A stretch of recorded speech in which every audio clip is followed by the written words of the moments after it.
What? There's 70,000 square feet of space down here. I have 3,000 of them here. Wow. This is Stacy. We do her hair different ways. You got asteroids? Woo! I remember your asteroids. You've had that for a while. Here's the propeller. Oh, wow. Oh, that's a propeller. Keeping it? That's awesome. And now you've got it on a thing. Have you made a TikTok about it yet? No, but we should. This is going to hurt somebody at some point. Yeah. So did you bring Alan here? How secure is this? You can spin it. It's wobbly. Yeah, but it's on pretty high. It's spinnable. Oh my god.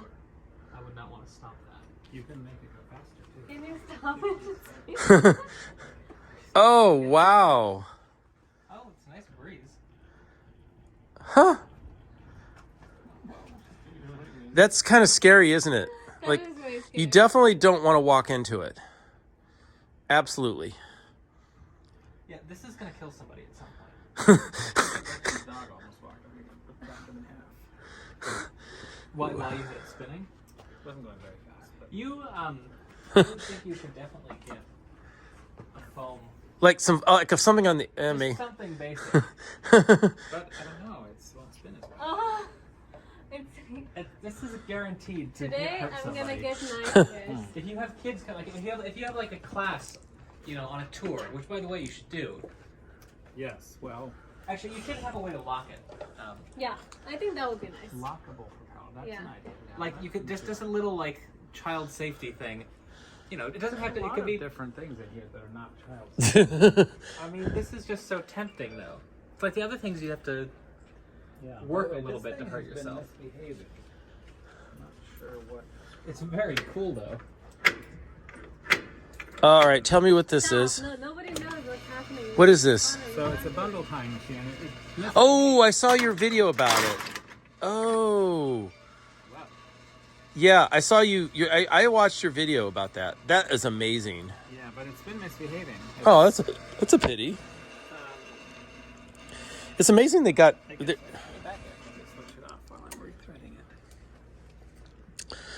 Well, straw balers, hay balers would tie the string, Right. and I was amazed by that as a kid. Yeah, it's a similar. I think it might be a different knot that it's making. Okay. It makes a knot that's intentionally easy to untie. Oh, interesting. Because it's not a package tying machine. It's a bundle tying machine. Oh. I think was used to tie bundles of letters that are all going to the same route or something. Okay. I want to air conditioning myself. You're scaring me, okay? Stand by. No, Stand by. I want to stand here. Oh my God! You have the world's largest hot glue gun. Battery powered hot glue gun, nevertheless. I need a child lock for this. Yeah, I think so. And you've got your Doctor Who scarf. How awesome! How awesome, Theo! You still have it. Okay, let's try this again. I remember when you. Ooh, I felt that. I remember when you.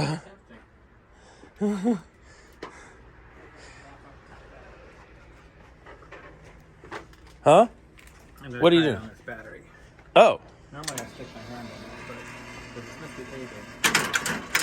Oh, it did something that time. What's misbehaving about it? Well, it didn't tie initially. It was failing to cut. But see, it makes this kind of knot that you can just untie like that. You know what you should do? You should put your phone in there with the camera. But only because I moved. If you just run it again, won't that clear? We were thinking about taking this to the Peoria Maker Fest and letting people tie themselves up with it, but it's not going to be reliable. Maybe we don't want to do that. Oh. We'll have to practice with it some more. We may need some further adjusting. Huh. Oh wow, you've got a player piano here. I kind of remember that. By the way, have you ever been watching Westworld? What about you, Connor? Do you ever watch Westworld? I think I watched the first season and then half of the second season and then The third season is actually. the first season, but still very good. Huh. Oh, I guess that's actually it. So that's a little disconnect. There's What happened to that only key? one which Did was you take the key or did I take the key? I have it. So this Like, is, I can put it on the. When you push, you get air. Mm-hmm. You pull back, you get paint. What do I attach it to? This you connect to the ignition. So pushing is just pure air, no paint.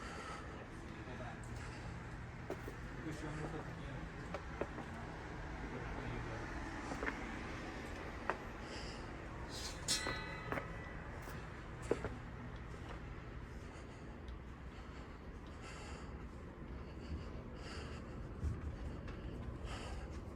I think yours is too fancy. Is this how it's supposed to work? Like the one which I saw was just like, oh, you just like play it at the time. Wow.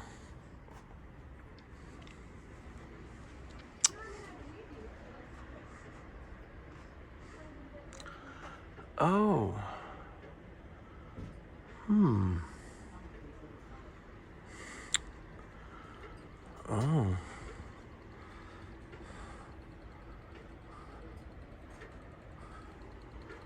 This is really cool. I guess I'm still.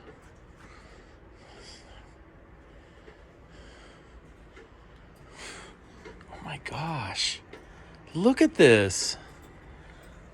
Oh, this is cool.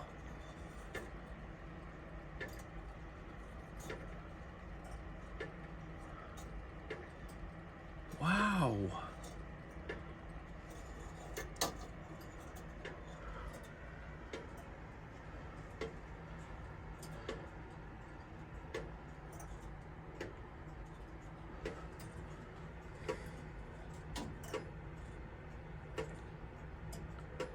Amazing.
Okay. Wow. I do. Yeah, I don't know if I pushed this. If I was alone, I would not be that scared. I'm gonna break it. Yeah. See if we can go down. Wait, how does it lift? Do you have to? Oh, you just put different heights on this, and that's how you do can it. Get extension poles. Oh, only I have- see. I have an additional 4 feet, so I Oh, can get okay. to the ceiling. I But see. You can buy extra poles. That's awesome. What a cool. But see, look at this. Bring it higher. So it's magic. I can go up. I only need one handle. I can go up. I can go down. This is cool. And then I can touch the ceiling. Oh. How fast can you go?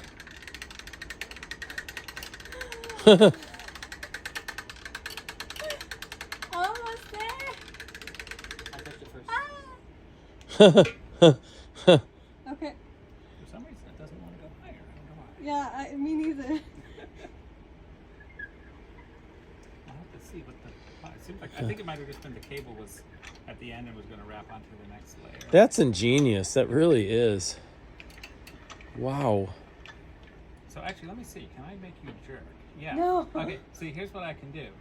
If I use this handle to stop it, and then I can unscrew, right?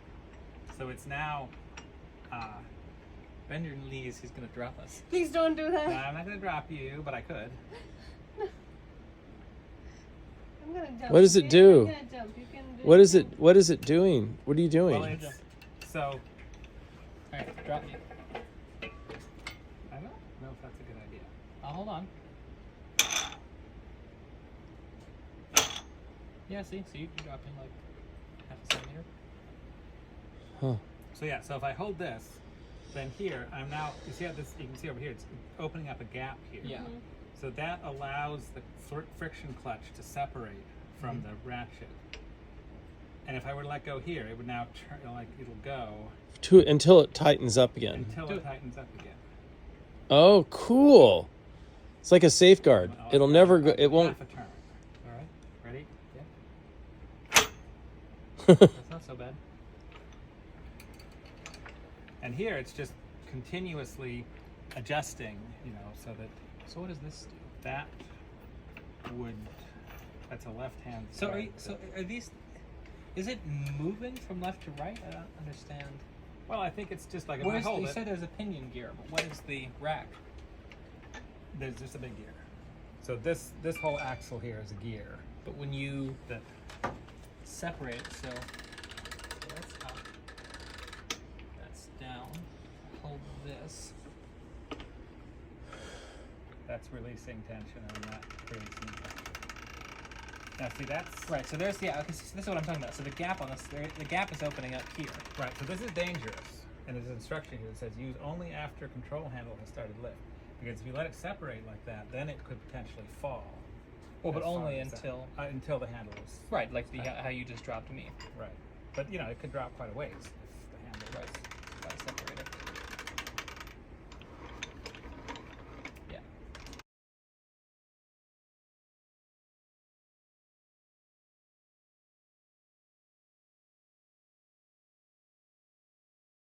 It down, it maintains a sort of equilibrium. As everybody loosens a little bit, this goes down and tightens it again, and they just follow. But if you ever stop turning, then the weight takes over and applies the brake. Very clever. They've been making these things for decades, since at least the 70s, probably early, more like the 50s.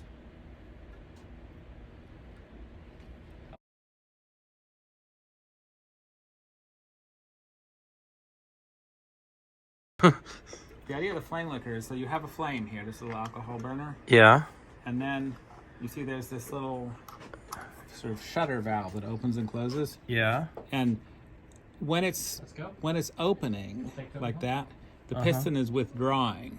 And so it pulls a bit of flame in, sucks it in, so a bit of the hot gases. Okay. I don't think we'll be here very long, but that's fine. Toby's bored. So the bit of the hot gases get sucked in, and then it closes, right? So now the formerly hot gases are trapped in here. Yes. They burn out, Yes. cool down, Yes. contract. And that actually And causes the The motion. suction, you know, that pulls the Wow. piston back. Wow, I get And it. then so like 99% of all the energy is just It's just- the flame. it's just going up gone. there. But it sucks in little puffs of the flame. It's Wow. like flame liquor. Wow, that's interesting. It's like the world's least efficient engine, Yes, it's hard to imagine a less efficient external combustion engine. but nevertheless, it's really clever, isn't it? Yes, it's a weird design. Wow. These are so. This is just a regular Stirling engine. It works great. This is a regular Yeah. Stirling engine. Yeah. This one is a thermoacoustic Stirling engine. What? So you notice it has no piston, What? no displacement piston. It's just the drive piston. Yeah. Obviously can't work, right? Right. But it does work, and the idea is that you put the heater right here, Yeah. so this end stays cooler and this is warmer, Yeah. and it's just like a wave, hence the name thermoacoustic. So it's a resonant. It has a resonant. Yeah, it's sort of resonance, and the air is being pushed back, cooled here, causing it to contract a little bit. Whoa. And then it expands back, it gets hot again, and it actually works. I mean, it will spin. That is amazing. That is amazing. And then this one takes it one step farther. There's no flywheel. What? It's just It's just a rubber band here.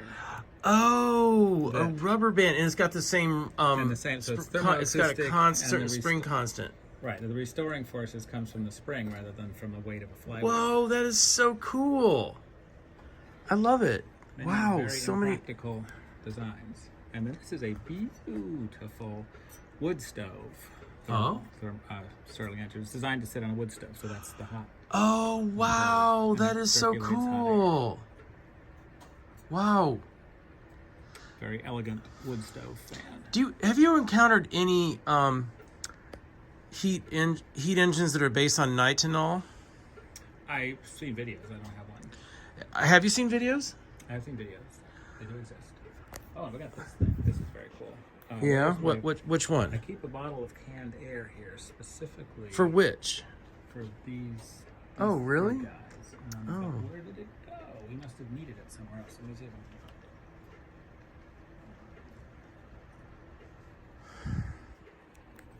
If you're trying to take a video. Yeah, I'll take a little video. Let's see. So this one goes in there. So it happens that the intakes of these exactly fit Whoa. the canned air. Yeah. And then is this going to run now? Maybe in theory. Oh. Wow. Very cool.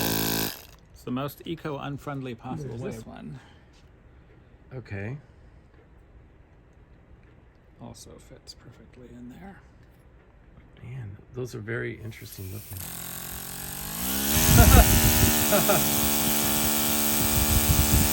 Whoa. And then there's this one, which slightly scares me because I'm not sure where the upper limit is of how fast it can go. Oh, yeah. I think this one needs to. So this is a turbine. Oh, a turbine. Whoa. And it goes really fast. I don't know if there's some point at which it'll fly apart. Oh, wow. Sounds like a dentist drill, doesn't it? Yes, well, they are turbine engines. Oh, Dental die grinders. yeah. Oh, Or like the turbo of a car. nice, nice. Okay. So canned air is very handy for demonstrating those engines. Awesome.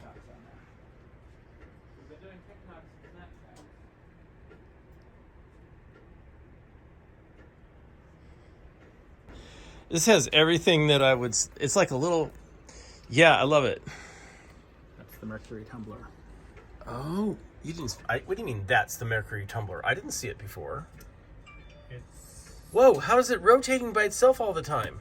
It has a timing motor in the back. It's plugged in. Oh, it's plugged in. What's the purpose? It's a mercury tumbler. But what is it? I see that it's tumbling mercury, but does the mercury have a function? Or is it just Well, it's cool? the closest thing I could come to the mercury fountain in Spain. I never heard of the There's mercury a fountain. famous mercury fountain in Spain. Oh, designed really? by Calder, as a tribute to the mercury miners at Almaden. Oh. They have it in a sealed room. They've Oh. hermetically sealed the room it's in now. It used to be people would just walk up to it. I see. So this is basically just like the mercury flowing is just cool to watch, basically. Yes, it's decorative. It's decorative to watch. I see. It is very interesting. Very interesting. Especially the way just how it moves. So, you gradually get the slow movement and just the way it functions as it moves around. I definitely appreciate Well, the that. fountain, the real mercury fountain in Spain is like a cascading, it has like sort of leaf-shaped things, and it has a pump that pumps mercury to the top. Oh, And then it flows down, it cascades down these levels. And, wow. But the problem is, A, how do you make a mercury pump? Yeah. And how do you enclose this thing in a way where the fumes aren't dangerous? Yes. And the answer is you don't, except in the case of the museum, they have walled off the room with glass. So How big is the actual it's big. It's it's- like a garden fountain kind of a thing. It's quite Wow, that also must be expensive, all that mercury, right? No, mercury's cheap. Oh, it is. Mercury actually has negative. I have like 100 pounds of mercury that people have given me because it has negative value. If you own it, it is more expensive to get rid of than it's worth. It's your responsibility, and it's like it's your. Oh, wow. I never thought of that. People have yeah. mercury are happy to give it to me because it's very expensive for them to get rid of. Oh, but you could do some really cool things with mercury, like making a big giant parabolic mirror, you know, that kind of thing, right? But then you have giant open surfaces of Mercury. Yes, I know. Anyway, That these is. are a couple of my favorite Oh, tools. really? What is that? This That's really often interesting. referred to as a Cadillac gauge. A what? It's called a Cadillac gauge. Don't know why, but it is a it's a height gauge. So Yeah. this is reading out in thousandths of an inch, Okay. and when you turn it, it's moving this stack. So these are gauge blocks, and Yeah. they have an upper and a lower surface, like a measure from Yeah. above and a measure from the below surface every 1 inch, Yep. and the distance of travel is 1 inch. So Yes. it is able to establish, for reference purposes, a height, Yes. like a level, yes. anywhere between 0 and 12 inches, and it's calibrated in 10,000ths of an inch. So Okay. the graduations here are 10,000ths of an inch, and it's accurate to that level if it's calibrated. Oh, okay. Okay. So you can, in other words, you can dial in. Is there a vernier here, actually? I don't remember. Seems Like like there's a there scale. No, there isn't. So it's 10,000th is what is accurate. So it gives you the distance from the top to the bottom within that accuracy. Yeah, well, you set it on a granite flat like that. Okay. that stone there. And then For you example- it has enough force that you can actually like lift something and separate No, something. or- the only thing you would ever do with this is you would then have a height gauge, like a height feeler. Oh, feeler gauge or And something. you would set it. You would establish. You take this to get a height, Okay. and then you would transfer that height somewhere else. Oh, okay. So Okay, you'd have that a would still stylus be. probe, Oh. which you would either probe from below or from above, and then you would move that to to something Got it. else. Got it. to transfer that. Got it. So that would have been amazing for mechanics back in the day. When you're building they're still used. machinists. The only difference is the new ones have a digital display. Okay. Other than that, they're mechanically more or less identical. Okay. This is the one that the title of this page here is "The Instrument That Changed My Intuition About the Size of Light." Oh, I think you might have discussed that with me at one point. I don't know. So this is the thing. It's the Mikrokopter from Sweden, Yeah.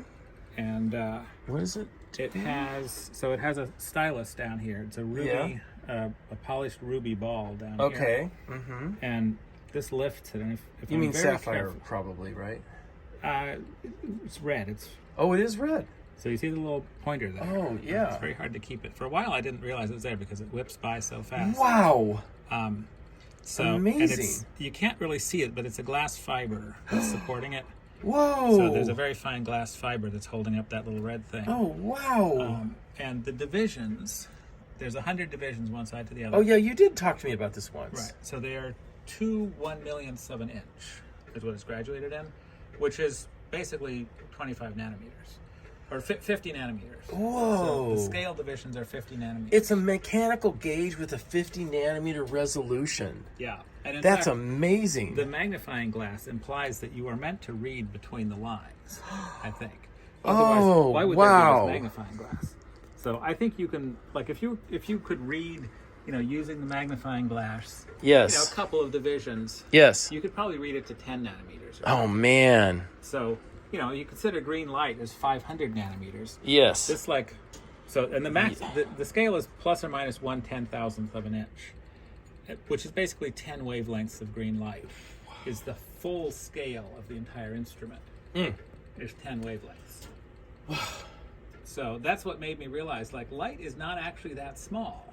The wavelength of light is, is coarse. Like, this thing is significantly more accurate than you can measure with an interferometer, right? Which is I wouldn't go that far. I would be Well- careful when you say that. But yeah, you're right. You're right, though. It's very different. It's very similar, very analogous. well, okay. So Yeah. so the question is, how does NIST establish the size of master standard gauge blocks? Right? They hold the blocks that are the reference standard against which all other gauge blocks are measured. Yes. How do they know how tall they are? Yes. So if you have this instrument, Yes. you can compare two of them. To compare Within- it, you can compare them. This yes. is a comparator. This is it's the only function of this instrument is to compare one gauge block to another. Okay. Right. There's nothing else that's anywhere close to similar enough in size other than two gauge blocks. Amazing. But this thing can compare it to within, let's say, if you're very careful, 10 nanometers. Yeah, and Maybe that's 20 nanometers right. if you're not so careful. Right. NIST cannot measure the height of gauge blocks to within that accuracy. They have a much harder job because this thing, all it has to do is compare to. Right. NIST has to establish an absolute measure. Yeah. Yeah. Over, let's say, something that's 6 inches long. Right. Right. How do you do that? So they have interferometers that can measure if they're like they try hard. Yes. They can go to maybe a 20th of a wavelength. Okay. But you're trying to interpolate in fringes. Yes. Right? Yes, you yes. can't, it's kind of fuzzy. Yes, okay. And so they have ones, they try to do it with 2 different frequencies of light. Yes, heterodyne. That so that Heterodyne gets you interferometers. a little bit more. Yes. But ultimately, according to the 146-page NIST document that describes how they measure the height of these gauge blocks, the only reason they know them to within about 10 nanometers.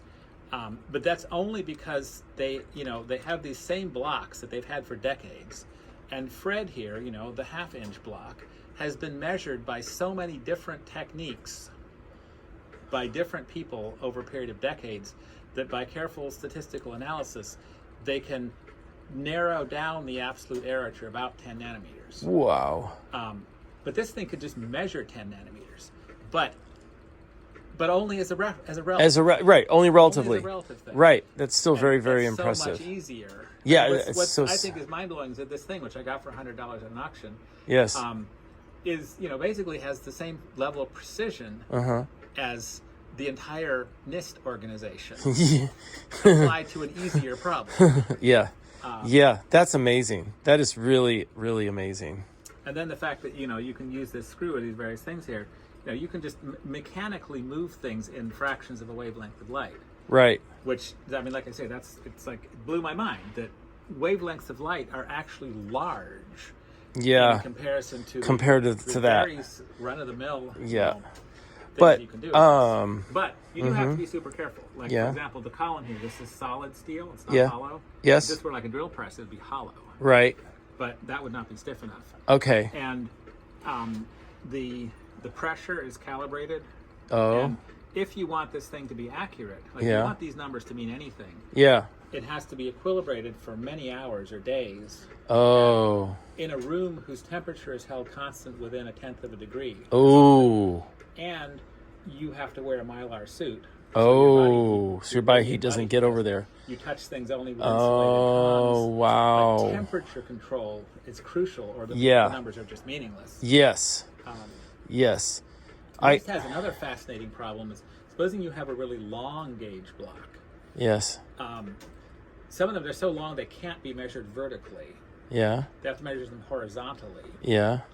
But where do you support it? So there are several different points along a bar. Yeah. At which you can support it, which have different properties. Yeah. So there's one point, I don't remember the names, but there's one pair of points which minimize the deflection, like minimize the up and down deflection anywhere. But you don't care about that. There's another set of points which minimizes the linear contraction of it. You don't care about that either. There's a third set of points which cause the faces to remain parallel. Like as it's sagging, it's the sag is compensated for in such a way that the faces remain parallel. Okay. That's the point you want. Oh. And so those points are marked on the gauge blocks. Wow. And so they're always supported at that point. And that way it doesn't matter as much exactly where on the face you take the measurement. Because otherwise the sagging of this inch-thick steel beam over the course of 18 inches or so, that sag would completely throw off your measurement. The document is very detailed about how these things are measured, and if you want to maintain, you want to take that precision and transfer it to your working gauge blocks in your factory. You take your set, you send it into NIST every 6 months to get certified.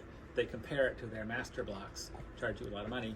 You send it back, and then you use an instrument like that to, you have this one set that you send off to NIST, and you spend a lot of money to have it calibrated. Right. That set doesn't leave your metrology room. Right. You have a second set that you compare to this, and then you have a third set, or multiple third sets that are actually on the factory floor or something like that. Got it. So they're all I get it. And this sort of instrument is the one that you use to transfer the calibration from one to the next. That's incredible. That's incredible. And then there's this thing, Detroit. What is this? It took me a while to figure out what it is. Yeah. So, first of all, it does that. It does what? This. You turn this. And Okay. forward, and then boom, goes back. Okay. And then it has this little pokey thing here, Yeah. which when you're turning it back is lifted up, and you see just when it slides, Yep. it drops. See, it just dropped. Okay. And then it slides. Okay. It's lifted up by a tiny bit, drops down, and then boom, slides. Okay. Then you have this thing, which is kind of like a milling machine. It's moving this thing sideways, like that. Yes. And then you've got a microscope. Yes. And in the microscope, there's a hair, a reticle, like a line here. Yes. These marks here are 8,000th of an inch of movement of the crosshairs. Okay. Not a 10,000th, an 8,000th. Oh, weird. Okay. And question is, A, why? Yeah. And why 8,000ths? Yeah. And what on earth is this for? And then there's this weird holder. You So, got me. Well, I could see holding a jig there or something, holding some kind of thing Yes. there. So what it is, Kinematic. It's got it's 3 a- points. You got 3 points. You can kinematically assign something, and it'll stay in the well, go back. it'll Always go define back to the same location, place. yes. Find the location every time the Right. same way. Yes. Yeah. Of a standardized Of a standardized. mount. Yes. Right. Yes. So this is a wafer scribing machine for silicon wafers. Oh. So you have these wafers, they've been etched, they Yes. have a mount on the back. Yes. That's waxed Oh, on. and then you hold that. The mount goes in there. put the mount in there And- you use the crosshairs Yes. to line up with a division between two Okay. dies. Oh. And then it scores it. And then you cleave it or something. Well, I you move suppose. it over and you score it again. And the guy in Oh. my Wednesday lunch group that meets every Thursday told me that after you score it in both directions, Yeah. and then they would have a sort of a domed rubber thing. Yeah. You put the chip, we put the wafer on this Yeah. domed piece of rubber. Oh. And then you put another piece of rubber on top and stomp it. Oh my And God. it simultaneously Breaks them all? Right. breaks That's them all. amazing. That's how he said they would do it. I'm- I mean, obviously, this was done. yeah. You know, there's not a production tool. No. It's no. like a research. Oh, a research type tool. maybe It might have been production at one maybe point. a long time ago. Yeah. That's so cool. That is so cool. And Okay. I'm guessing that the reason it's in increments of 1,000th of an eighth of an inch is that maybe like eighth of an inch was the standard spacing for the dies or something like that. That's the only reason I can Okay. That kind of makes like sense. why 8,000ths rather than 10,000ths? That would Wow. probably make a lot of I sense. see what you. Yeah. Okay. Okay. With you. All right. Here, man. These are so interesting. Have you ever been to what's it called? Dang it, Greenwich. Have you ever been to Greenwich? And I've been to Greenwich, and I saw the observatory. Yeah. see the Harrison clocks there. I was able. They allowed me to videotape That's a it. fake Harrison clock. Oh, is it? It does look very similar. Right. Yeah. So the difference is a real Harrison clock would have springs Right. because the right. point would be that the pendulums are perfectly balanced. This one has cheaters on the back Okay. where it is not perfectly balanced. I see. But it does have a grasshopper escapement. Okay. Although it doesn't look like the Harrison grasshopper, but it is the Okay. same principle.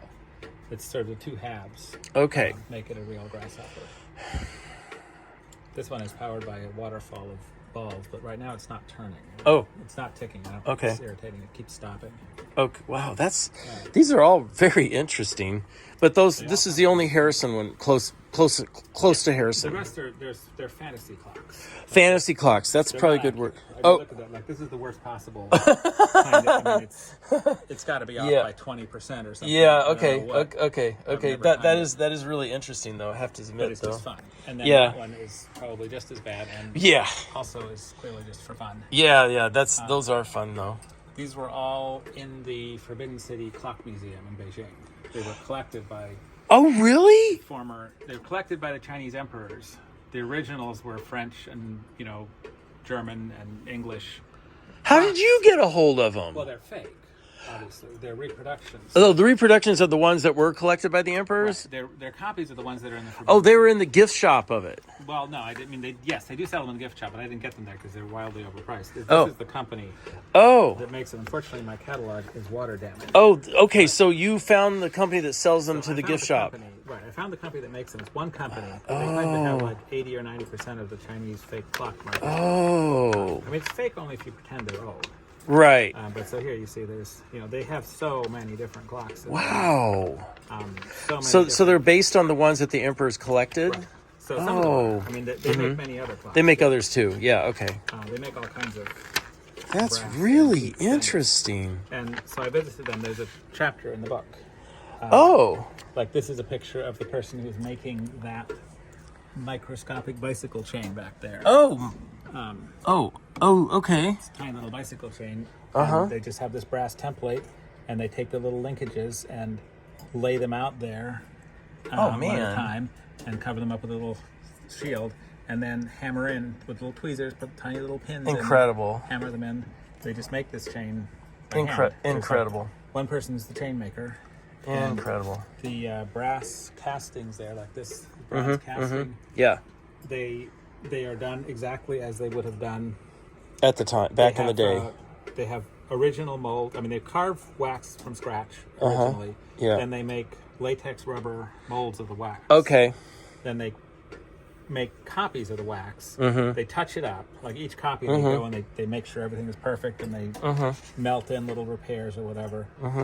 And then they have a big steamer, basically, where they take all the they coat it with plaster, mixture of plaster and gravel and sand or whatever, make the mold. Then they melt it out. There's the big steamer that melts the wax out. Yeah. And then they have this pot of molten bronze in the floor. It's like down below the floor level, and they just pour it in. Cool. That one cracked, and so it was ruined. Oh, okay. But they just take it to a back. Oh, wow. Yeah. Bronze, you say? Is that bronze? That's or brass? Bronze. It's probably bronze, I think. They do both. I bet it's brass. And bronze. It feels like brass. Could be. Not sure. Anyway, so that's a crude, like the sprues get cut off and thrown back. Oh, cool. And That's really nice. They did. So, I mean, like this is no different than it would have been done in the 1700s. Okay. Or, 2,000 years ago. Right. Like lost wax casting has been done for a very long time. Right. By the way, Alan's really interested in doing some lost wax casting. If you have any, yes, he is. He just told me that before we left. We could probably do that. We need to find some. Do I have any casting media here? And Dean, is also available to help if you. Dean could do it. He's probably better set up. Well, I'm not suggesting that. I don't know. Dean also might be busy or what. I did talk to Dean. He knows we're on it. He knows. I think Dean would be much better at that than I am. But we can ask him. We can find out. Okay, between the two of you. We'd have to find some wax too. Yes. Okay. Anyway, so I found this company. We went around this, so like a consortium of multiple companies that all sort of work together to make all these clocks. And I made a deal with them. I ended up with this whole all these clocks. This one. Oh. This one. Oh, really? And I made they gave me a good price. I bought them all. Yeah. And then I was flying back to Dallas. Yeah. That trip. So I came back with 5 large suitcases. Completely filled with clocks. I remember when you did that. Did I tell you my strategy for not getting stopped by customs? No, I forgot. What was it? Well, I mean, I was just a single guy with 5 giant suitcases, but I happened to notice there was a single woman with like 3 kids. Yeah. And I just walked very close behind them. Oh. Because I thought, we'll look like a family. Oh, wow. A family like that with 5 suitcases is much less suspicious than one person. Wow. And did it work? I didn't get stopped. I don't know if that contributed. I don't think they were stopping anybody. I don't think they really cared. It's Okay. Dallas. They don't care. You just walk wherever you want. Okay. I'm not even sure that it was not allowed.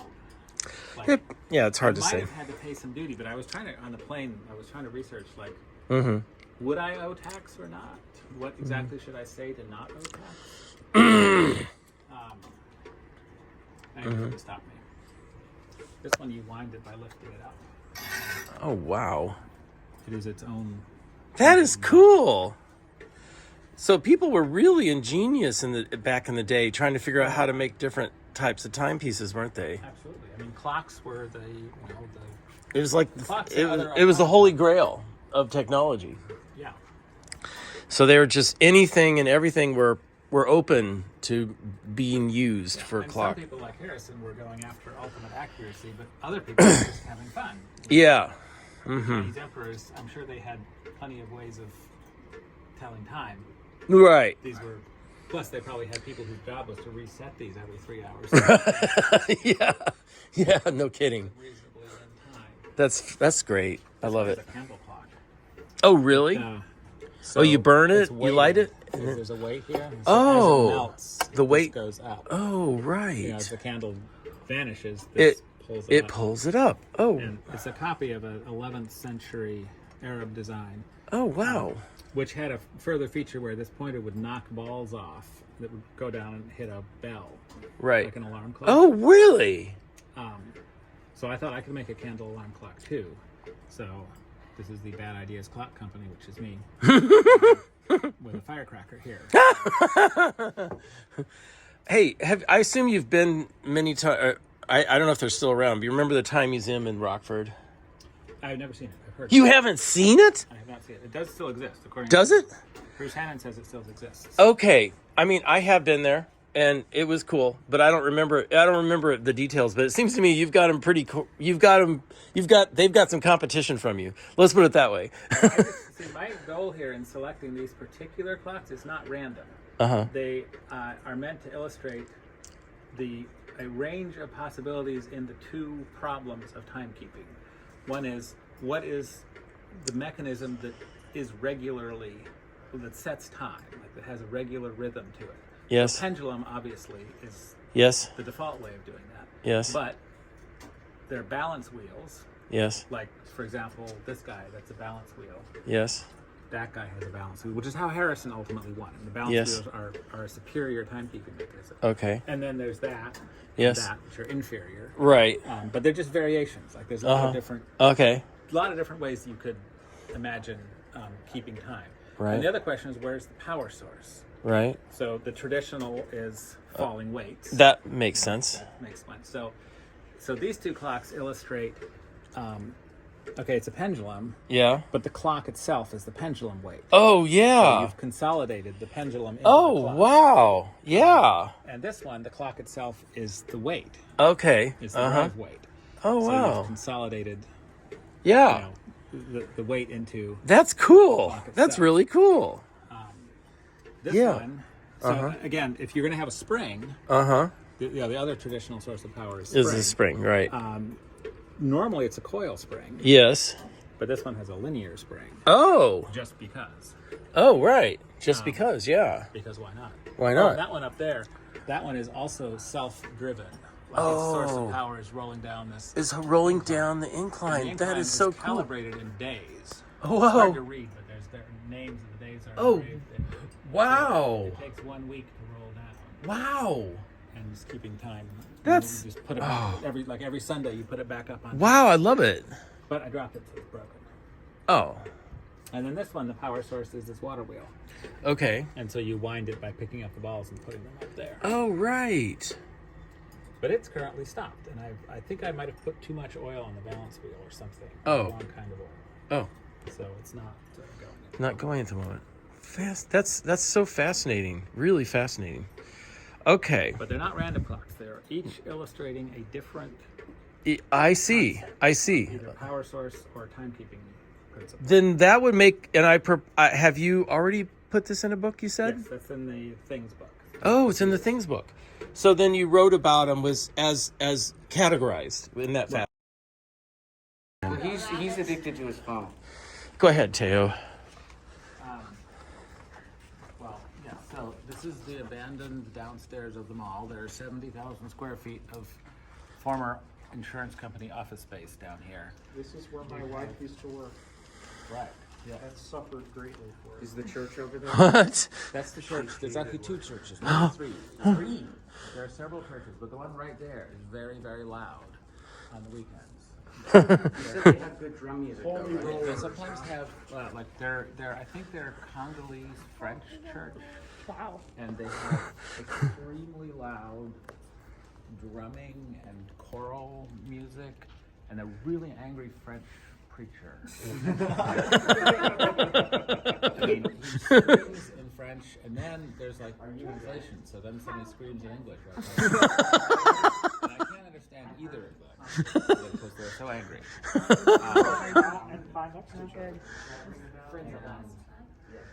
So what I'm hearing is you need to make a donation so they can get a pipe organ as well. Sometimes we close the door because the problem is there's no ventilation on this side. If those doors are closed, it gets very hot and stuffy in here. Maybe they need to input the beef in. Anyway, so I have 3,000 square feet out of the 70,000, which is basically from here over. This is Stacy. What? Different hairstyles on her. Yeah, so this is the entrance to his space. This is the soft area. We have the quilting machine there, which makes all these giant quilts. Massive. This is the embroidery machine, which makes smaller things. Hey, you can play the piano. Not now. Oh, okay.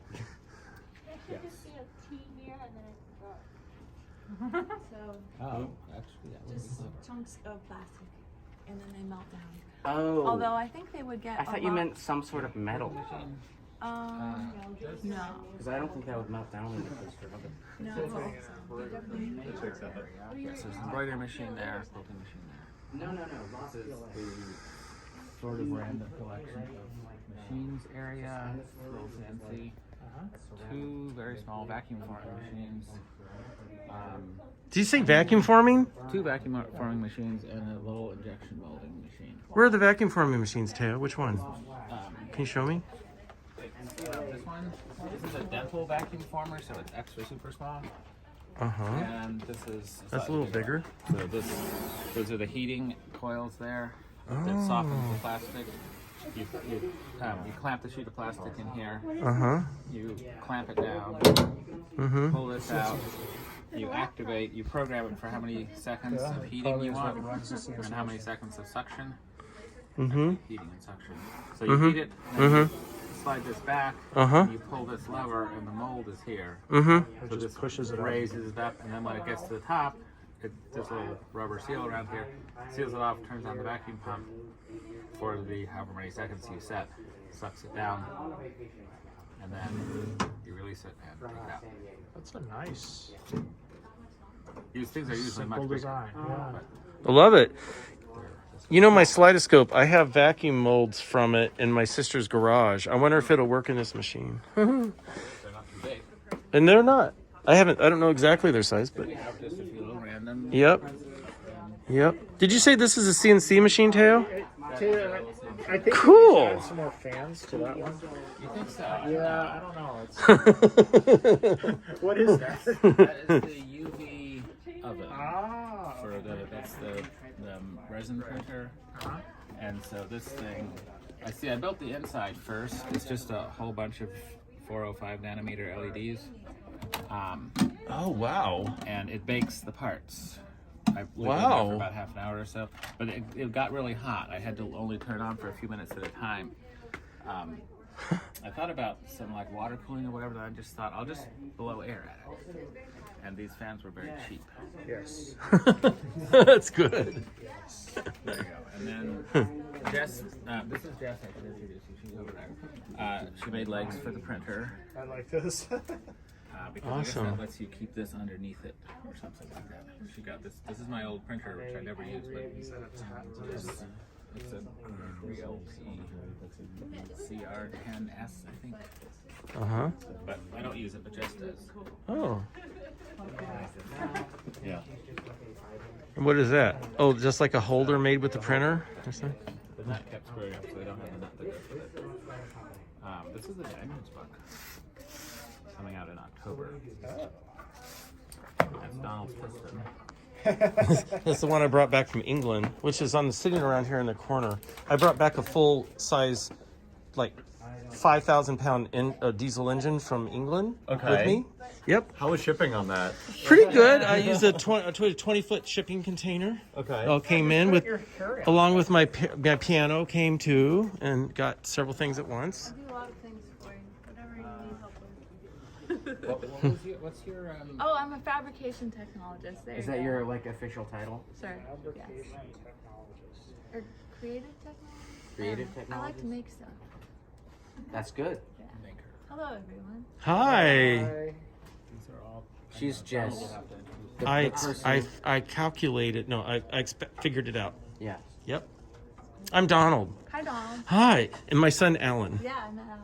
Jonathan. and Jonathan, Hi, Danny. Jonathan. Danny, Sarah. Sarah. Nice to meet you. Nice to meet you. Yeah. Where's Nick? He's over there. He just Taking pictures. Yeah, this is very I cool. heard he's very busy with his Following. Oh yeah. You gotta see this, Jonathan. This is an actual propeller. It's actually sharp, and Theo put actual bearings there so that it would spin. Well, it's good that you have actual bearings. Over here. Going fast enough. This is when it starts to become dangerous. But you can also start to feel the amount of breeze that it. Oh yeah, that's that's great. nice.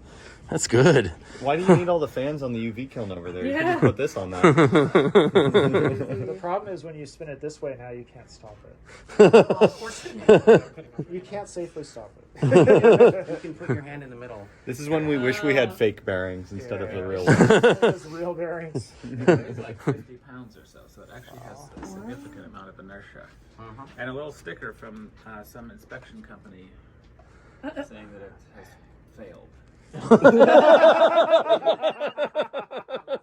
We've inspected this and no. But it is a real propeller. Yeah. It's just failed inspection. It's a U of I. Yeah. Right, yeah. It was sent to some, aircraft certification outfit in Chicago. They were like, Theo, can I try this? You can try it, yes. is this the bundle? Oh wow! It worked this time. We were making really funny. Jonathan, you had the most funny jokes last night. I'm serious. You should retrofit that for silk cord. Oh yeah? Thick silk cord. Metal? Yeah, the problem is that. No, you will. There's a certain community. I mean, imagine. You got a club. Yeah. You got a line. Yeah. You just, it's fast. It's easy. So actually, for my. Kind of smart. Take it to a convention. We are. We're actually going to take it to a maker festival. Oh yeah? We'll advertise. Bring whatever you like, and we'll tie a knot around it. So, I think you might want to put some limits on that. You might want to put some limits on it.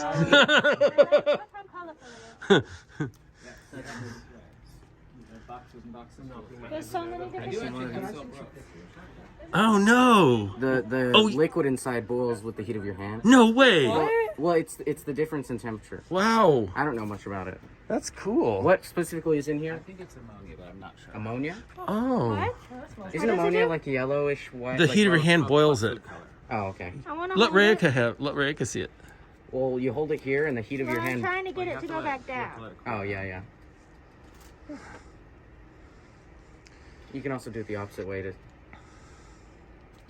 like the Museum of Science and Industry, but like. And In the this actually basement gets of a little a, bit cold mall. because it's not. And you haven't started seeing much of it yet. There's a lot more as we go. Oh yeah, I was wondering what this was. It's not you a can piano, pedal it. right? You can play it. So just sit there and pedal it like a bicycle. You pedal it? It's a player piano that you pedal. Or pedal a piano. When you're done with it, put it So back it's just here. alternating, like, left, Like right, either- left, and faster. You gotta do it 3 times. That's so cool! Guys, I know how to play piano. You gotta rewind it. It's almost finished. Oh. Okay, good. Go on. Do I pedal? It runs on vacuum, so the pedals are basically just running a small vacuum pump. This is giving me like Crazy. rewinding the VCR energy. Oh yeah. Oh yeah. Theo, shouldn't it just wrap back around? No, it's too long. It's a long roll, yeah. Oh yeah. You get a workout plan this thing. Yeah, no, it's like this. It's like $20, so it might be a bit. Who's getting married? So the reed head is over there? The whole thing is the reed head. There's a separate hole for each note. And if it's able to suck air in, that collapses and bellows. Anybody else want to try? Sure. It says it symbolizes. Although I could also tell you the secret. battle. If you What? don't want too much exercise. No, let Ray do it. Ray wanted to do it.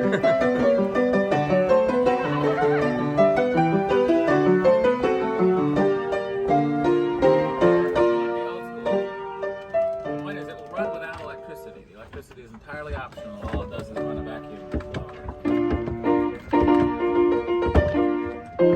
Wake up playing the piano.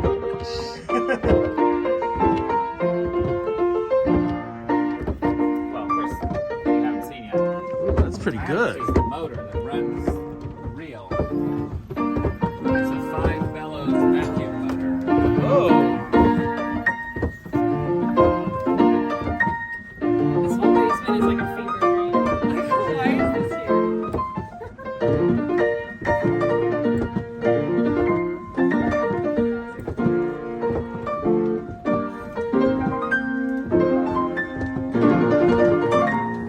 Hey, when Emma gets married, you could bring the piano, Drag it all the way to Connor's drag it house, all the way to yes. Connor's Or house we and could use it. Bring an iPod.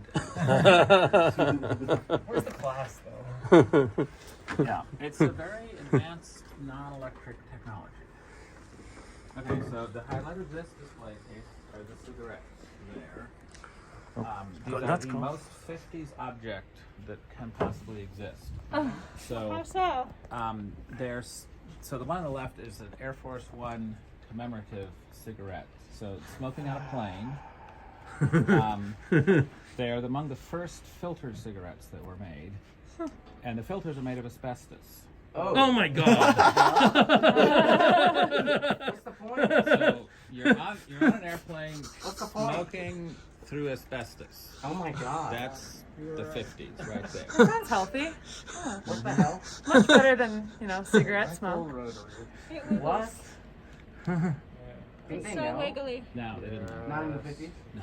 And what about the 60s? I don't know exactly when asbestos started to be questioned. Ah. When people started coughing up blood. Oh no, it was many years after that. Well, Never yeah. mind. Well, and it's still used. I mean, it's not illegal in the U.S. Right? We still import asbestos. Yeah, and there are a lot of houses with asbestos insulation. It just doesn't get out, or at least it shouldn't. And speaking of bad ideas, over I mean, here, much Oh, of yeah. Alcove Hall has asbestos. Oh, this So is all the the. plaster in Alcove Hall is filled with asbestos. let me scooch. So if you do anything to move the wall when it's airborne, that's Good thing I never took 'em down. This is the shoe fluoroscope, and I have met people old enough to recognize this, but I don't quite. I'm like probably 10, 15 years too Can I young. stand on it? And this, yeah, sure. You stick your feet in. With Oh, shoes yes. or without? That's just a scale. That's just a bathroom scale, basically. What? I just stick my You feet in stick your it? feet in there. So the purpose of this thing is that it is it's a shoe store sales device that shows you how your feet are fitting in the shoe. Because underneath your feet, there's a high-powered X-ray tube that blasts X-rays Lovely. up through your feet. Yeah, isn't that... it's not on. I don't. It's I was not- going to say, there's not- radiation. You don't want it on. really hope it's not on. No, and the X-ray tube is quite scary when you see it. That is just a scale, which is not accurate.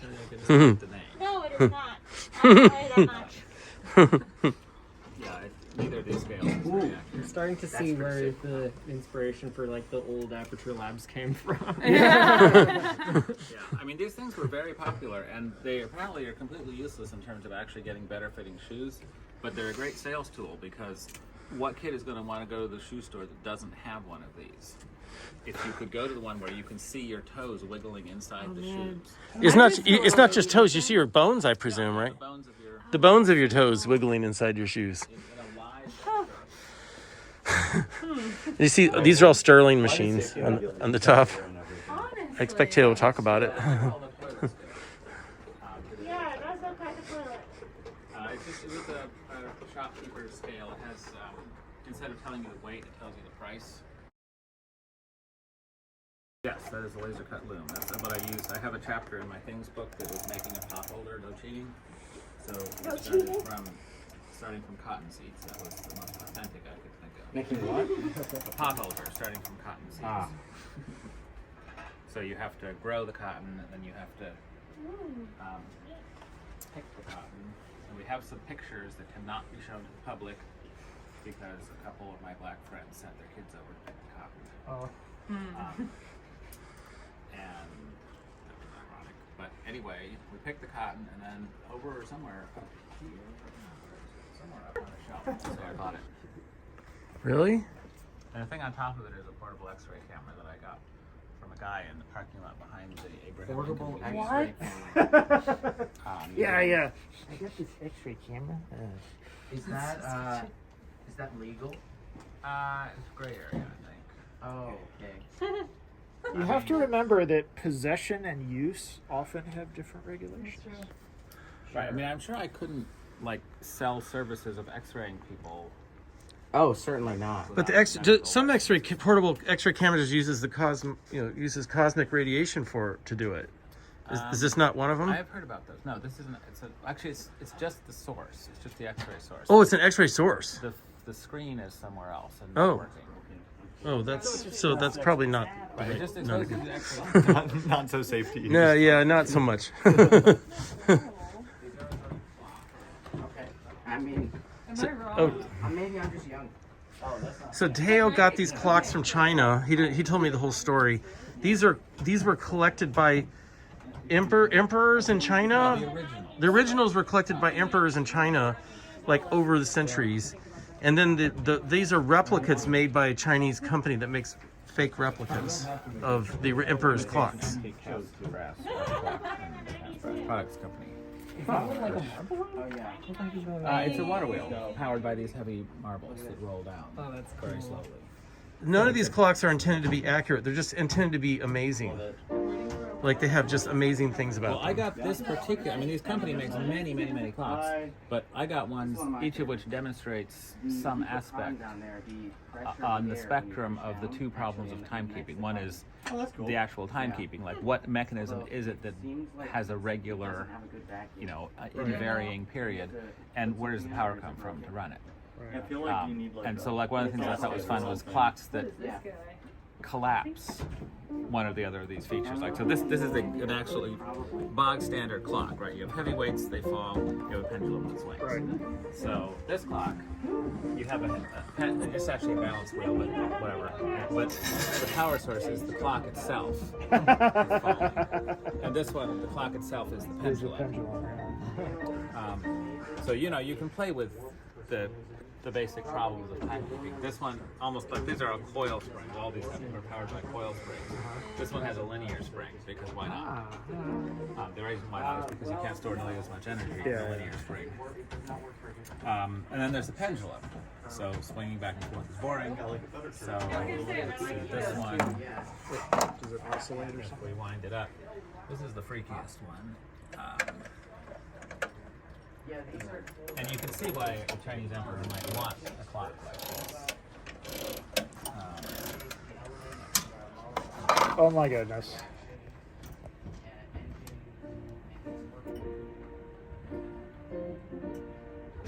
So that's what it does. This one is an imitation Harrison clock. The the whole longitude problem. The one that was on ships and stuff. Right. Except this one didn't. I mean, This is a preliminary. First of all, it didn't win the prize. He didn't win the prize until he invented a balance wheel. More similar to H5. that. This is probably H3 or something. And the whole point of the Harrison clock was that the pendulums are perfectly balanced, and they were actually very fine springs between the top and bottom balls, and there was no gravity involved. They are not balanced. They're heavier on the bottom. Right. So it's completely false, but it does have a grasshopper escape, which was another one of his great innovations. This one is powered by a waterfall. This one is what got me the idea, because I'd actually got a stock photo of the original of that clock, which is in a museum in France somewhere, because I thought it was a perfect layout for illustrating how a clock is put together. And then I was in China and I saw one in a tourist shop. Like, I saw the clock, and I thought, why is this clock here and not in a museum in France. Right. And so I had my translator track down like where it came from, and she found this company which claims to make like 80 or 90% of all the imitation antique clocks in the world market. And so I have a picture. We went there and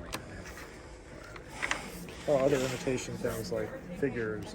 yeah, they do. I mean, so I took a bunch of pictures in their factory, like the bicycle chain, see the little micro bicycle chain there. So there's a person who hammers that together, one link at a time by hand, just using, like it's a bicycle chain. It's just very small, and they have a little thing that holds them in place. And she puts a little pin in and goes hammer, hammer. That's the next one, and just makes segments of this chain. Wow. And then they do lost wax casting. So, like this guy here, Yeah. you know, it's made in a way that is indistinguishable from the way it would have been made 300 years ago or 3,000 years ago.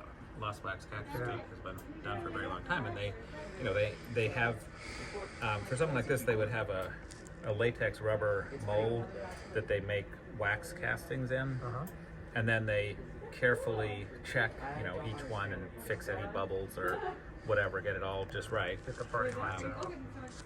Yeah, get it all cleaned up, and then surround it with it's like a mixture of plaster and sand and different things, and they steam out the wax and reuse the wax. This is a big steam pot where they put all the things in, and the wax drips out the bottom because the wax is expensive. And then they have a hole in the ground with the molten brass down there. Pour it in, and then they chop off the sprues, polish it up, and then some of them they electroplate. They apparently, until a few years ago, they were actually gilding it with gold leaf. Exactly. Wow. You know, exactly. Basically everything in this place. There's no CNC so- machining, right? That's so much manual effort. All to these gild things something. are done. Well, they've done now electroplate, Yeah. but to gild it is a complex figure like that. yeah.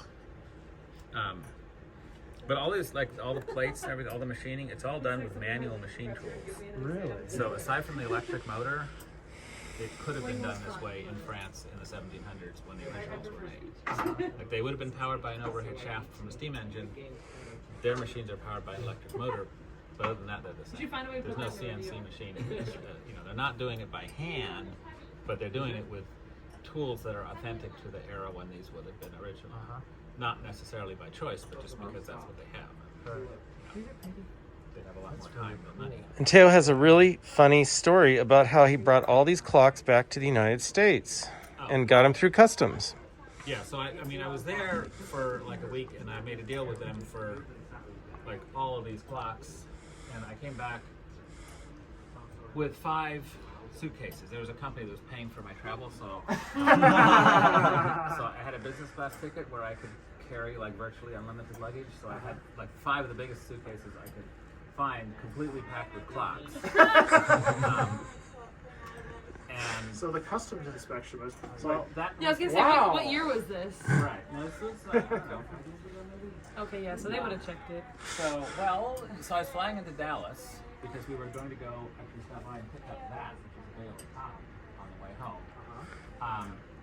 And I thought, like, I look very suspicious because I'm alone, like it's just me with my 5 suitcases.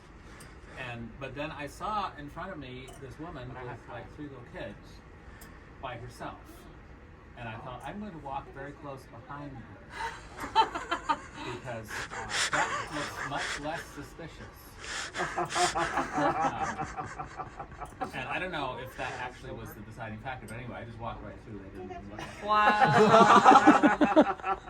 And I wanted to thank her, but I thought, like, that would be creepy. Yeah, it's like, yeah, I just used you to smuggle in my clocks. Yes, nothing weird here. Anyway,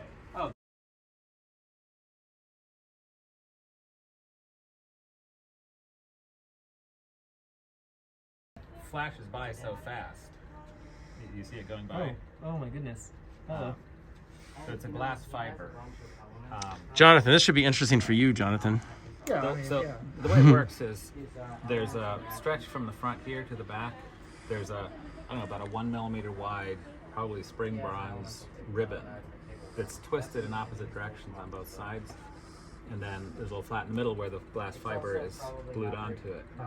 And then there's a series of flexible couplings that like there's no sliding.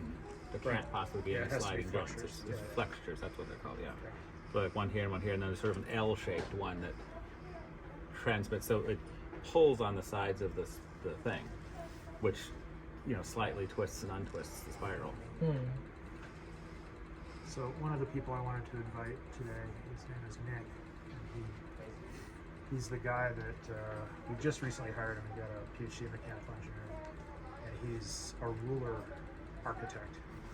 So he's the one that deals with our interferometers and things like that. So. Yeah, I mean, so I read there's this 140-page book from NIST about how they measure their gauge blocks. And like this thing can measure gauge blocks as accurately as the thickness of the gauge blocks is known. Because, when you think, how can this little thing, which I got for $100 at an auction, possibly be as accurate as the things they have in NIST? Because it's a comparator. Because it's a comparator, exactly. NIST has a much harder problem. Which is measure. the absolute. Right, yeah. They have to start from a basic, the oscillation of an atom or the wavelength of light or something like that as their fundamental measure. This is just telling you if things are different. Yeah. See, I always thought light was very small. So I have a page in the book. It's the instrument that changed my intuition about the size of light. Light is actually huge. Yeah. I mean, it's like 10 wavelengths of light across this scale. This thing can measure, the graduations are 1/10 of a wavelength of green light. So, the things that this can mechanically measure are very small compared to wavelengths of light. But how is NIST supposed to do it? Like with interferometry, you can turn the absolute definition of length into a measurement, but only as accurately as you can measure fringes. Right? Can you read a fringe to within 1/100th of a wavelength? Not really. Oh, yes, you can. Really? Okay, there's two ways. One way is bounce it back and forth a bunch of times, and your movements are amplified. That's how the gravitational wave observatories work. But how would you do that with a gauge block? Where as long as it has to be reflective. It would be probably, yes. But let's see. Could you do that? So the way that we do it is use an interpolator. Okay, so you can look at the fringes. There is some error in the interpolation, but you calibrate it so it's minimized. And like the one we have at the office, it takes a wavelength and it divides it up by 400. Okay, so it looks at the intensity levels, 400 intensity levels of a sine wave, and then the interferometer just inherently, it's a quad pass interferometer, so it hits it's a differential interferometer, so it hits the lower mirror twice, and hits the upper mirror twice, and looks at the difference in how much they move. So now you're at a quarter wavelength. Then we divide that by 400, and we're at, we're under a nanometer. We're at like 0.4 nanometer or something like that as a resolution. So why does then your issue is things like air turbulence and distance between your mirror and your position, temperature, pressure, humidity, all those things. But you see, I wonder if this book that I read is out of date, because they're saying that the height of these gauge blocks is only known to within about 10 nanometers. Why can they not get it better than that? Did you look at the copyright date of your book? Because you can't really do absolute measurements with interferometry. Right. You can only do differential measurements. Yeah. But couldn't you do a differential measurement between the base that you're ringing the first block to and the top of the block? So when you set up a differential interferometer, you don't know, like you have two mirrors, okay? You don't know the distance between those mirrors. You only know how they move. And if you break the beam, you lose your registration. So interferometry, distance measuring interferometry is inherently an incremental measurement. Now, there are interferometers that use, like white light interferometry, essentially uses multiple different wavelengths, looks at where the fringes are, and sort of solves the problem of what are the possibilities. Yeah, well, the book says that they do not necessarily white light, but several different frequencies. Right. And I mean, what it says is that they have it to 10 nanometers, but only because they have used like multiple different techniques combined with a lot of statistical analysis to try to, How ferret old is out. the book? Because I don't know. It was probably in the 80s. But yeah, the way they do it now is, for instance, actually, there's a really interesting PhD thesis you might be interested in. It's a coordinate measuring machine that has a very small range, but it has an accuracy of sub nanometer. Picometers. Yeah, it's a picometer, not single-digit picometers, but maybe hundreds of picometer accuracy. And it's because everything's made of invar. You have a bunch of differential interferometers everywhere, and it's done in vacuum. Okay, so you're essentially using a probe to determine where things are. Mm-hmm. But then you can only scan a certain finite number, but you can get kind of a point cloud measurement with it. Right, but that's what a gauge block is, right? Yeah. Gauge block seems simpler. It's just one dimension, essentially. The other thing they talk about is if you have a long gauge block, the problem is how do you support it? Right, Like, yeah. So they have, there's all these, there's like, Yeah. you support it at 2 points so that it's reproducible. And there's different points you could choose. Like there's one set of points where the maximum sag deflection is minimized. Yep. But that's not what you want. What you want is the set of points where the faces remain parallel. Because you don't so much care about the magnitude of the deflection, you care about the faces remaining parallel so that you can actually, have a consistent measurement across the face. And I forget the name of that, but there's somebody's calculated those 2 Yeah, points. I can't remember that's important for a lot of our customers. What we do is we make diffraction gratings, okay, which is a prism separates white light into rainbow. That's a transmissive thing. Okay. Think of something that's reflective, where white light is turned into a rainbow. Okay. That's essentially what a diffraction grating is. You used to be able to say a CD, but nobody's seen a CD. Yeah, nobody knows specifics. But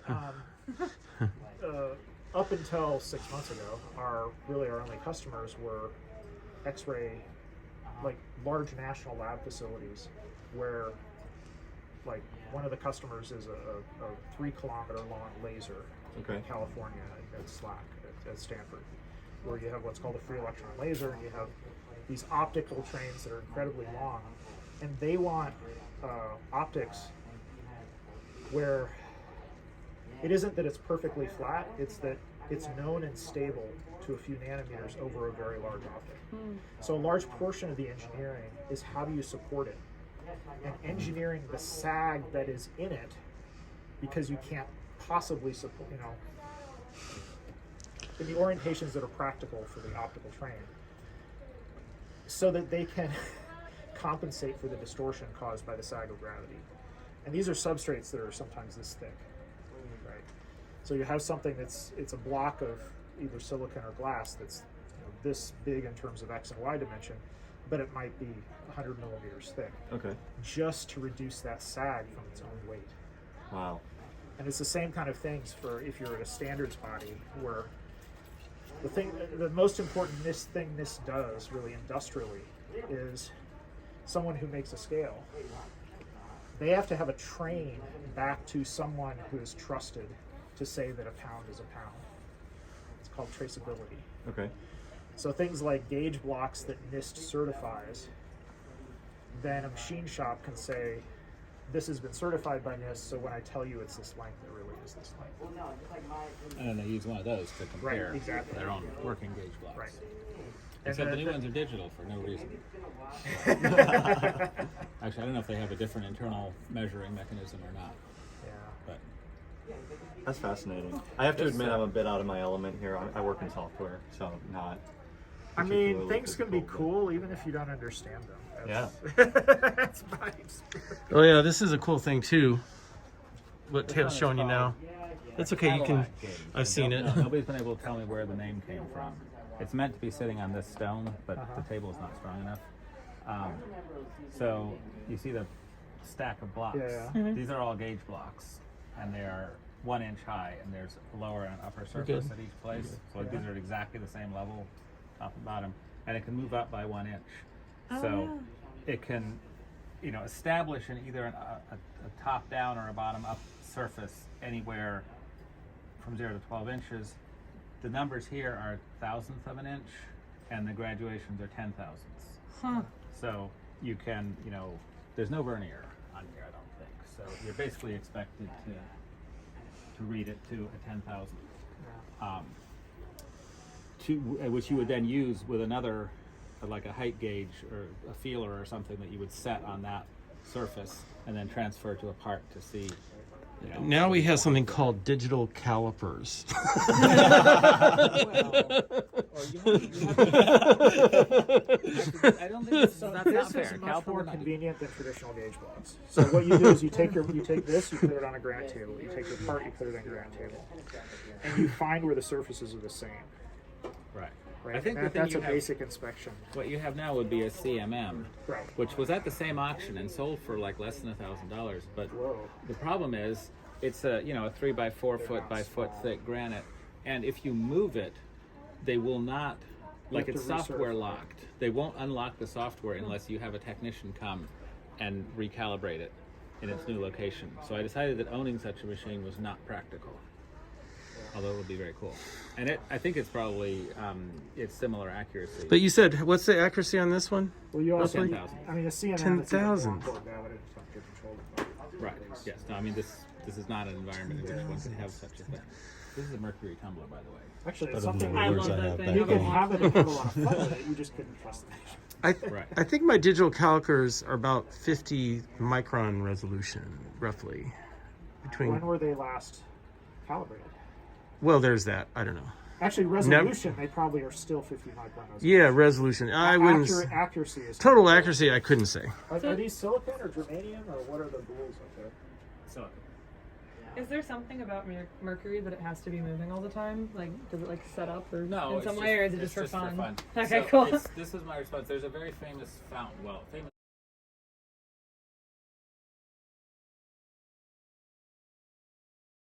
If you look through the microscope, there's a scale and a crosshair, like actually just a single hair, Yeah. which you can turn. The graduations here are 8,000ths of an inch, not 10,000ths. They're thousandths of an eighth of an inch. This is a diamond scribe here, and this is a wheel, which does this. Is this And a if you watch scraper? closely, you will see this dips just before the thing. This is slides a back. scraper, isn't it? It's a scriber. It is a wafer scriber. So the idea is you put a wafer on here, a silicon wafer on here, and you line it up and you dice it. And I talked to a guy, this guy that I have a virtual lunch with every Thursday. It's our Wednesday lunch group.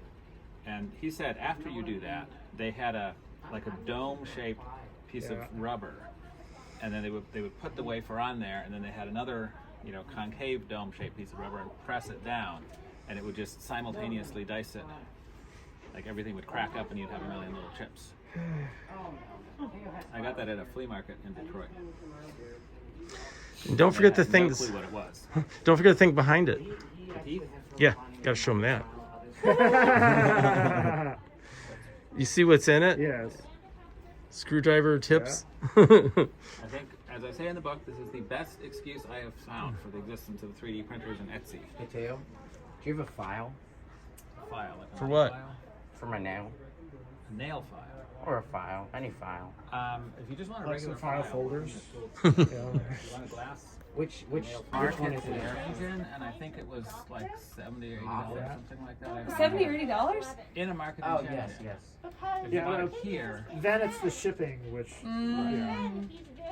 that's what you need suitcases for. yeah. Suitcases and You need somebody two else paying things: for them. suitcases and somebody else Somebody's paying for the phone. excess baggage fee.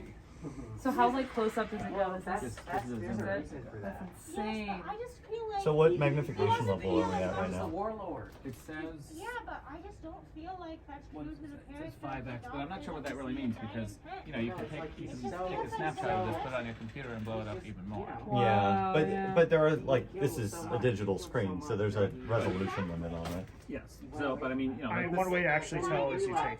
I mean, put so a- this is occupying basically the entire You screen, put a. and how many times bigger is that? Okay. Yeah. Yeah, that makes sense. It's like a couple hundred, probably, at least 100. You should. Oh my god, you should watch Heaven's What does it Festival. say? Usually the X Can I put my is finger under there? it's If you based want on, to. it's the That's actually, in my magnification. book, I say you will enjoy this unless you do something stupid like looking at your fingernail. Yeah, Why? because it's disgusting. I was gonna do my little finger We'll pad. start zoomed out.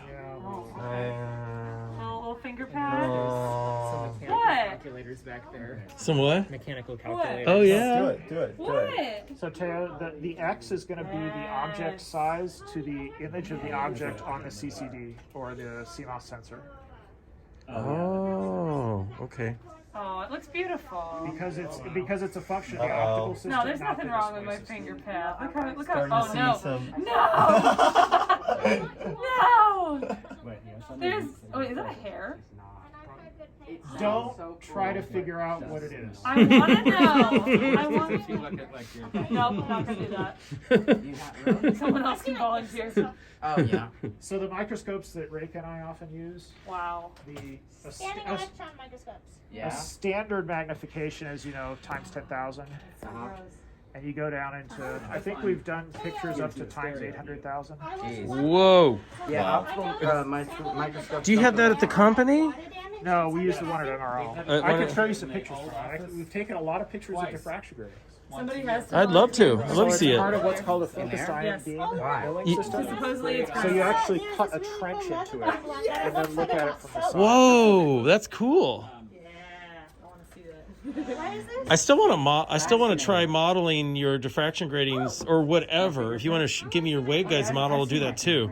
But just to practice my software, basically, kind of give it a workout. You don't want to see Modeling my a waveguide is That's what I'm saying. Like, I might my Trust me, you don't want to see my I- Same. Yeah, I'm really clueless about the exact geometry you're using, and I suspect it's highly confidential. I can draw you. Can I have that post-it note thing? Of course. Oh, geez. That are underrepresented in horror movies.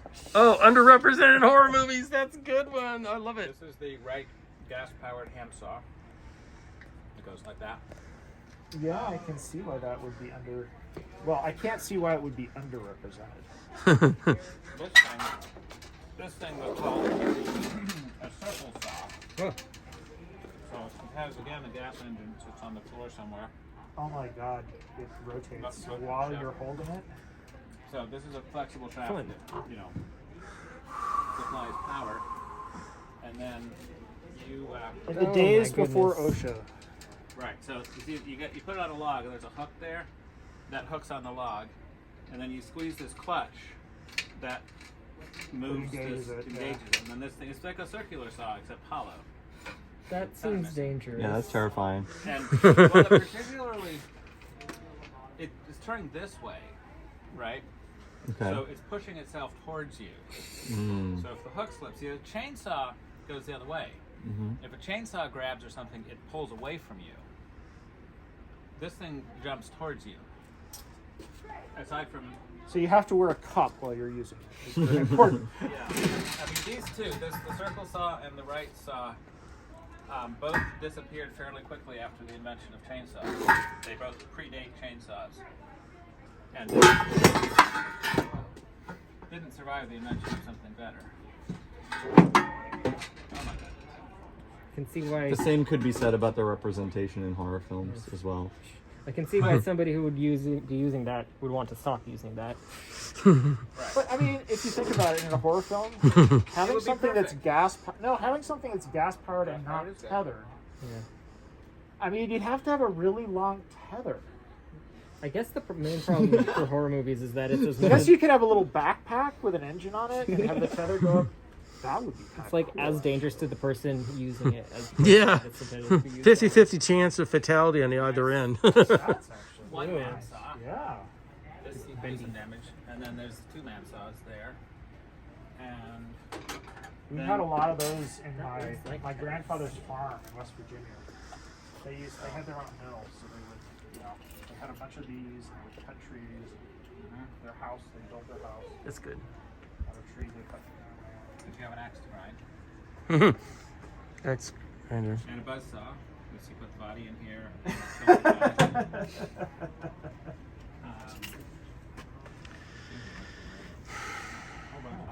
This is a weird earthauger. I've never seen one like it. Nobody's been able to tell me. A spear point earthauger. You can look online all you like. I can't find any reference to it. 2,400 tools. Whoa. In the Maybe database. it's like if you want to also use it as a plow, then you can do that. A very tiny and effective plow.